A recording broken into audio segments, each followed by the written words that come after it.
कहते हैं कि यदि खोपड़ी फोड़ी ना जाए, साबुत खोपड़ी मिल जाए किसी की, तो साबुत खोपड़ी यदि मिल जाए तांत्रिकों को, एक तांत्रिक लोग होते हैं। कौन लोग होते हैं? तांत्रिक लोगों को यदि खोपड़ी मिल जाए तो वो उस खोपड़ी से ना तंत्र विद्या साधते हैं। जैसे आपने अपने दादाजी को जला दिया और जला के आ गए, लेकिन वो खोपड़ी थोड़ी जलती है। यदि टाइम से कोई उसे निकाल ले तो खोपड़ी साबुत निकल आती है, ढांचा। फिर तांत्रिक लोग उसे ले जाते हैं और अपनी तंत्र विद्याओं को सिद्ध करने में खोपड़ी का प्रयोग करते हैं, क्योंकि तंत्र शास्त्र में खोपड़ी का प्रयोग है। और खोपड़ी यदि ब्राह्मण की मिल जाए तो तंत्र विद्या जल्दी सिद्ध होती है। इसलिए ब्राह्मणों को विशेष रूप से कपाल मोचन का प्रोसेस करना ही चाहिए। मुर्दा भी सुरक्षित नहीं है, समझो आप। यदि उसका भी कोई मिसयूज करना चाहे तो मुर्दे का भी बहुत मिसयूज हो सकता है। बात समझ में आई? इसलिए हमारे पूर्वजों ने कहा कि खोपड़ी फोड़ दो। जब फोड़ दोगे तो खंडित हो जाएगी, फिर वह तांत्रिकों के काम की नहीं होगी। तंत्र विद्या होती है।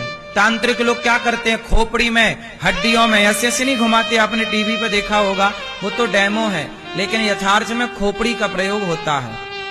वो तंत्र विद्या है, तांत्रिक लोग करते हैं। किसी को मारना हो तंत्र से तो मार दिया जाता है, उस खोपड़ी का प्रयोग मारण मंत्र में किया जाता है, जिसे आप लोगों की भाषा में जादू टोना कहते हैं। आप लोगों की भाषा में क्या कहते हैं? जादू टोना।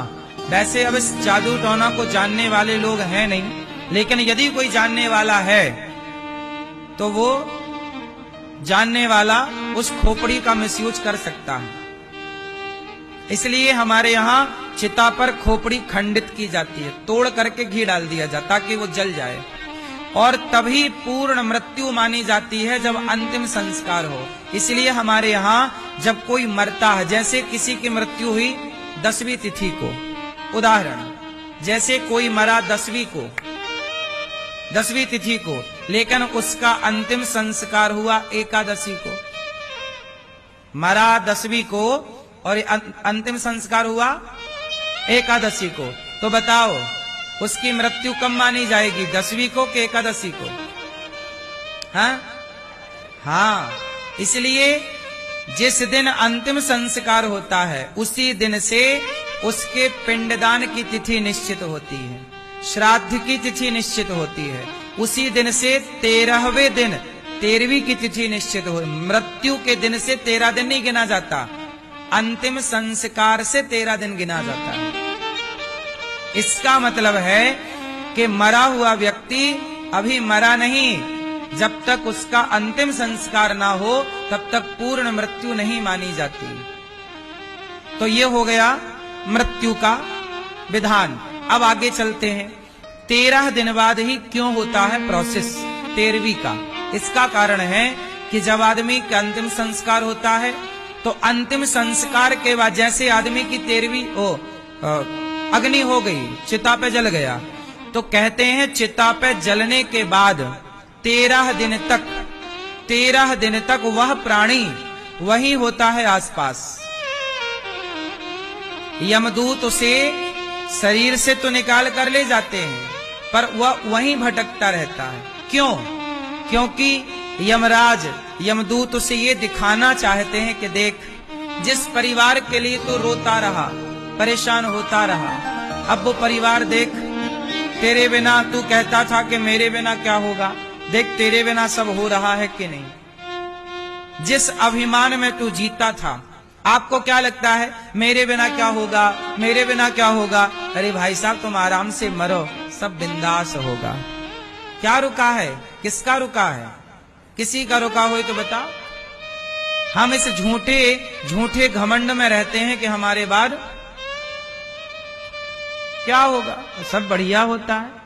तो वो आदमी 13 दिन तक वहीं रहता है, सब देखता है। इसीलिए आपने देखा होगा हमारे यहाँ जब आदमी मर जाता है तो उसके नाम का घट बांधते हैं। क्या बांधते हैं? अब देखो आज के जमाने में ना ये परंपराएं नष्ट हो गई। अब क्या है, आदमी को जल्दी होती है। आजकल तो आदमी 3-4 दिन में 13वीं कर लेता है। आज शहरों में तो 13वीं भी 4-5 दिन में हो जाती है, और 13वीं और बरसी एक साथ कर लेते हैं। मतलब आजकल बच्चों को बिल्कुल टाइम नहीं है, 3-4 दिन में सब खत्म।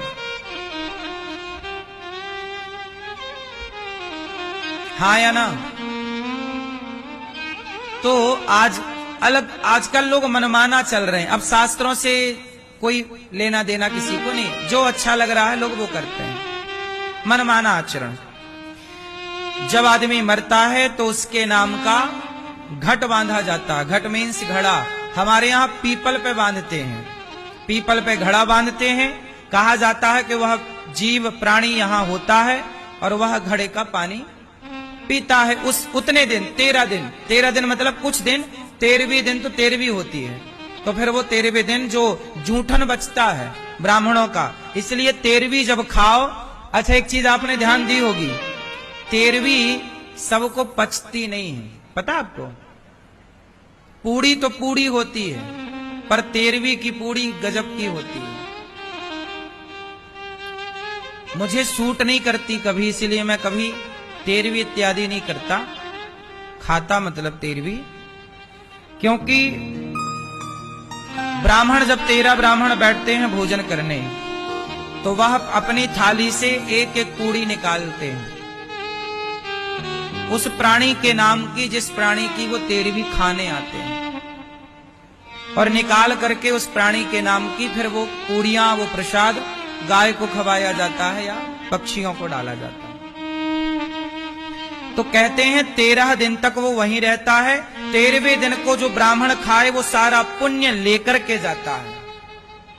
वो पुण्य के साथ ही यमराज उसका हिसाब किताब करते हैं।